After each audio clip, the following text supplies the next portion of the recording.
previous to that had been to run the RILA camps, and previous to that I was, as part of the Westlock camp, we did what was called Harvest Weekend, which was the inbound youth exchange orientation.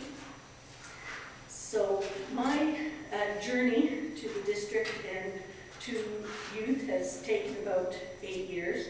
It took me only a couple after becoming a Rotarian to find out where my passion sat in the Rotary sphere. There's so many things that Rotary has to offer, but I found out it was the kids. What I have found out about kids is that, in my experience, even in grade 5, 6, 7, 8, these kids have a social conscience, and they want to participate in shaping the world that they are going to inherit or the world they're going to live in. And they have concerns and they have worries, and they want to participate. And Rotary is a wonderful avenue for doing that because we have global reach. Last November, we chartered our first Early Act Club at Sir Joseph McNeely School in Edmonton. When the word got put out that they were going to start this Early Act Club, 70 kids signed up. For 70 kids was a little bit unwieldy, and they narrowed it down to 40.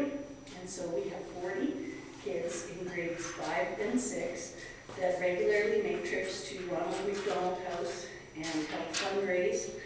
They do pizza, they do ice cream sales, and they've also taken on an international project. We're hoping that someday these kids all would love to be Rotarians. We are working on a junior act, which is just what it says, interact for junior high in a couple of different schools. And when I started this New Generations, there was 6 interact clubs in our district, and we're well on our way to 30 at the end of December, with probably a total of 550 kids involved in doing community projects and international projects. We have 8 Rotaract clubs. Rotaract is basically Rotary for people 18 to age 30. They can be community-based or they can be post-secondary based. And they also do community projects and international projects.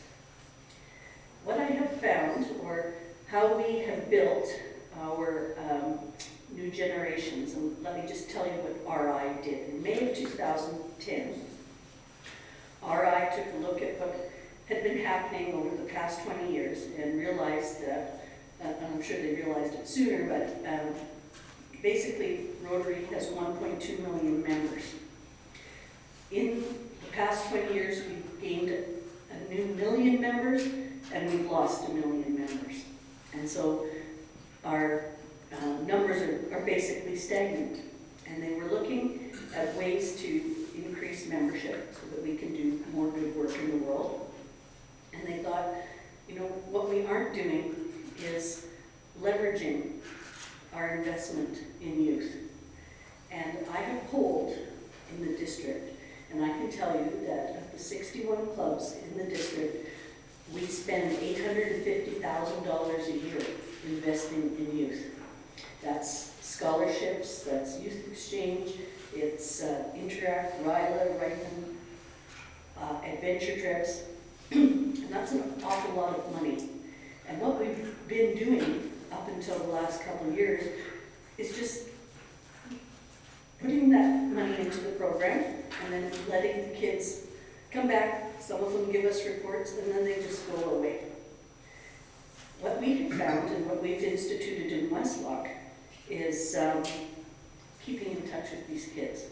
Whenever we're doing a community project, we invite the kids to come back and participate. If we've given money to the local swim team, when we're putting on our dinner theater, for example, we invite them to come back and help. And the kids love to help. When they know that their efforts are being reinvested into the community, they feel like they are participating And all their interaction with adults makes them feel smart and important, and they love it.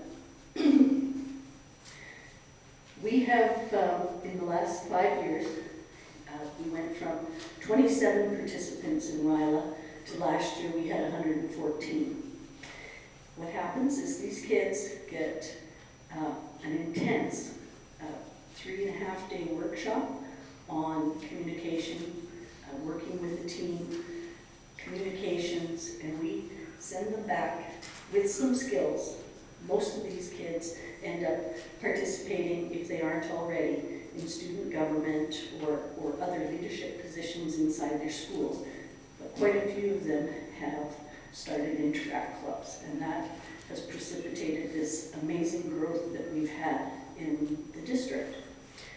So if, I don't want to be presumptuous, but I'd say that RILA is the key. RILA gives these kids a network, and it's a pretty phenomenal transformation that happens. 100 kids arrive. Most of them have never met each other before. There's no parents, no teachers, no peer groups to define who they are. They're not pigeonholed. They're there, and they realize that everybody else is in the same boat. And a little bit of them starts to open up. And they, over the course of those 3.5 days, get to define, under pressure, because we put them to work, who they are and what they believe in. And it's a fairly amazing process. And by the end of the 3.5 days, we've taught them how to create a concept about something they're passionate about, plan, come up with the whole concept, a plan for execution, how to work with the team, and we have challenged them to put an international project together. These kids always dazzle me. They don't know. How do I explain? They don't sit there and come up with reasons why they can't. They just do. And part of the polling I did last year was figure out how much funds were raised for community and international projects. And these 21 interact clubs that I had last year raised $400,000. They built schools in the Sudan. They 60 different interactors, of course, went to Belize. They're only limited by their imaginations, and I'm always pleasantly surprised. If you want a way to energize your club, or you want more horsepower, you need people to do some heavy lifting, those kids, they just want to be asked.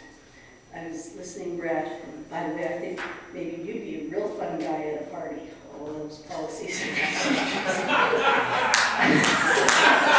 But all kidding aside, I got to work with Brad. He held my hand while I had to do a bunch of club runner things, and I appreciate that.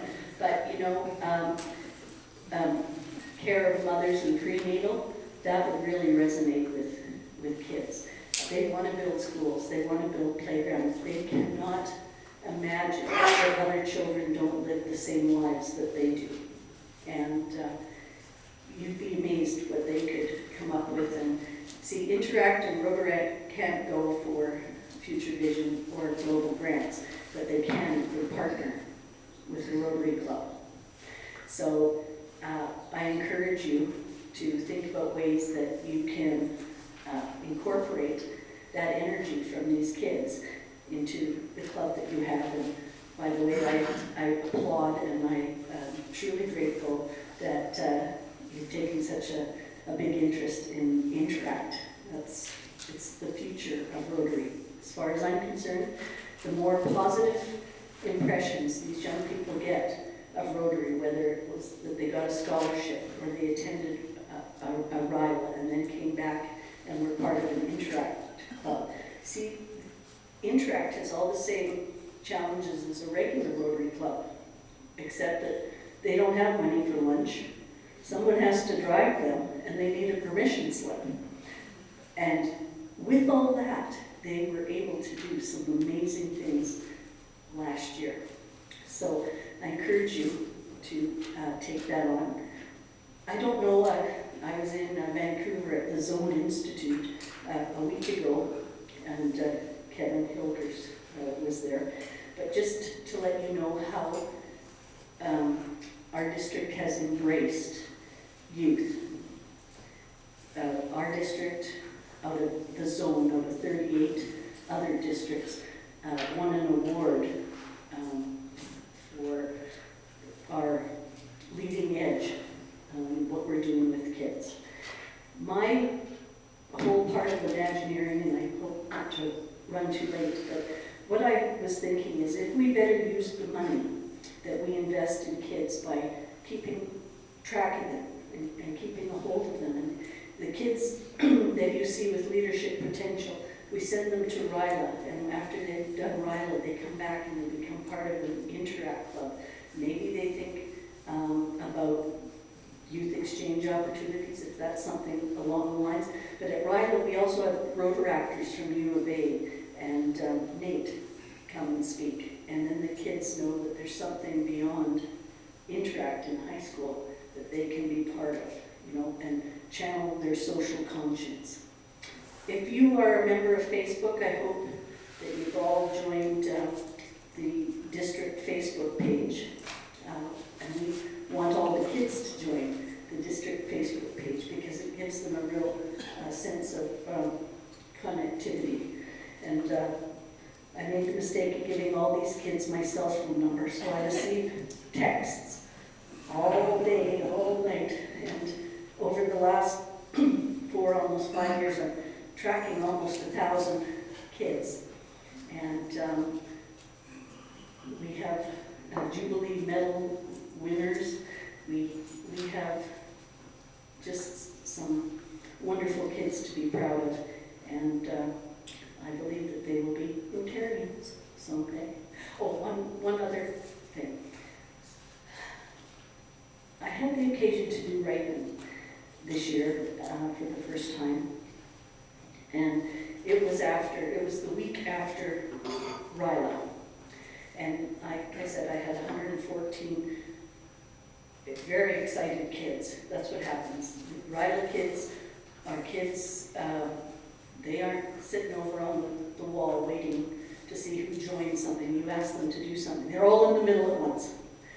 And so I went to Reitman. And these, that's probably me. I brought money for fines. These kids are, the Reitman kids, we think of them as they're riding along the highway. And they're sort of bordering on the ditch. But with a little bit of help and guidance, they can be on the straight and narrow again. So at the Grand Prairie Conference, I invited everybody that had taken part in the program this past year to come. And I got 75 kids. Some of whom paid their own way, which is $125. That's a lot when you're only making minimum wage. But there was this one boy, and he was there from Reitman. And we'd all heard Joe Clark speak, and then Joe Clark walked through the House of Friendship. And I had 3 kids sitting beside me, and they were all working on a project. And turns out Joe Clark went on adventures in citizenship when he was a kid. And that is how, anyway. So he asked the kids, how did you come to be part of Rotary? And the one little girl was sitting beside me. She was from Edson. She got there on her own. She was 16. And she said, well, I went to RILA and I'm an Interact student. And he says, oh, and what is that and what did you do? She said, well, we built this school in the Sudan and we paid for the teachers and the desks and the books. And he says, how old are you? She says, I'm 16. He says, well, what are you going to do when you grow up? But there was another boy there and he was quiet. And he said to him, and how did you come? He said, well, I went to Reitman and explained what this camp was. And this boy said,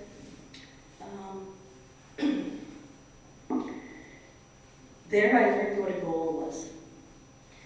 And when I got back, I went to see my guidance counselor, and he said, I'm now part of a RAP program, which is the apprenticeship through the high school program. And he says, my two brothers are in jail, and for the first time, he says, I'm not going to end up there. I have a plan. And he says, that's what Wright and Rotary did for me. So, that's what makes it all worthwhile. Thank you.